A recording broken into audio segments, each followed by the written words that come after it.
Qatar ने हाल के वर्षों में वीजा और वर्क परमिट से संबंधित कई नियमों और नीतियों में बदलाव किए हैं। ये बदलाव विभिन्न आर्थिक, सामाजिक और राजनीतिक कारणों से हो सकता है। भारतीय हिंदू और सिख समुदायों के लिए वर्क वीजा पर विशेष प्रतिबंध क्यों है? इसके पीछे संभावित कारण निम्नलिखित हो सकते हैं। 1. मांग और रोजगार नीति। कतर की सरकार समय समय पर वर्क वीजा को राष्ट्रीय प्राथमिकताओं के आधार पर संशोधित करती है। कुछ विशेष व्यवसायों में स्थानीय नागरिकों को प्राथमिकता दी जा सकती है, जिससे वीजा सीमित हो सकता है। यदि किसी खास क्षेत्र या कौशल में श्रमिकों की अधिकता हो, तो वीजा अस्थायी रूप से रोक दिया जाता है। 2. भौगोलिक प्राथमिकताएं। कतर कुछ देशों के साथ द्विपक्षीय संबंधों के आधार पर वीजा नीतियां बनाता है।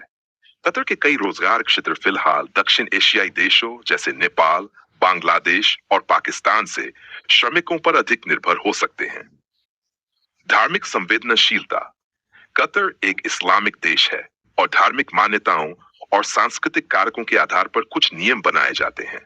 हालांकि वर्क वीजा पर धार्मिक प्रतिबंध की पुष्टि नहीं है, लेकिन अगर कुछ सांस्कृतिक या धार्मिक मामलों को लेकर चिंताएं हैं, तो नीतियां प्रभावित हो सकती हैं।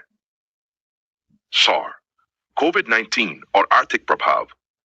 कोविड-19 महामारी के दौरान कई देशों ने वीजा प्रक्रियाओं में बदलाव किया। इसके चलते वीजा प्राप्त करना मुश्किल हो गया था और कुछ देशों के नागरिकों पर अस्थायी प्रतिबंध लगाए गए।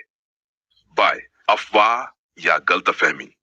यह संभव है कि हिंदू और सिख लोगों के लिए वर्क वीजा बंद होने की खबरें अफवाह हों। कतर में बड़ी संख्या में भारतीय हिंदू और सिख लोग पहले से काम कर रहे हैं और उनके लिए धार्मिक आधार पर कोई स्पष्ट भेदभाव नहीं है। समाधान के लिए सुझाव: दूतावास से संपर्क करें। कतर में भारतीय दूतावास से वीजा नीतियों की सटीक जानकारी लें। एजेंट से सतर्क रहें। फर्जी एजेंटों से बचें, क्योंकि वे गलत जानकारी फैला सकते हैं। नियमों की जांच करें। कतर के श्रम मंत्रालय की वेबसाइट पर नई अपडेट देखें।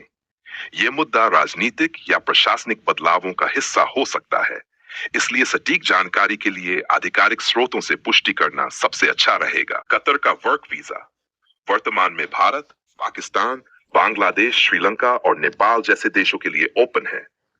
वीजा आवेदन की प्रक्रिया निम्नलिखित चरणों में पूरी की जाती है।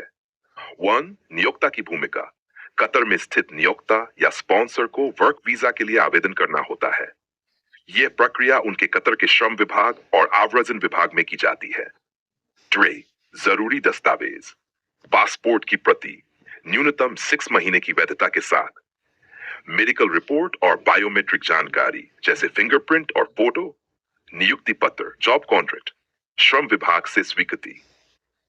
वीजा प्रक्रिया। मेडिकल परीक्षण और बायोमेट्रिक्स आपके देश के तरह वीजा सेंटर क्यूवीसी में पूरे किए जाते हैं।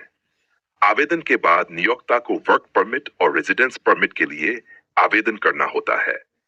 इसके अलावा कतर सरकार ने स्वास्थ्य बीमा को भी अनिवार्य कर दिया है, जिसे वीजा अनुमोदन से पहले या प्रक्रिया के दौरान खरीदना होगा। वर्क वीजा के लिए शुल्क और आवश्यकताओं में देश और स्थिति के अनुसार भिन्नता हो सकती है। अधिक जानकारी के लिए आप संबंधित कतर वीजा सेंटर से संपर्क कर सकते हैं या उनकी आधिकारिक वेबसाइट पर जा सकते हैं।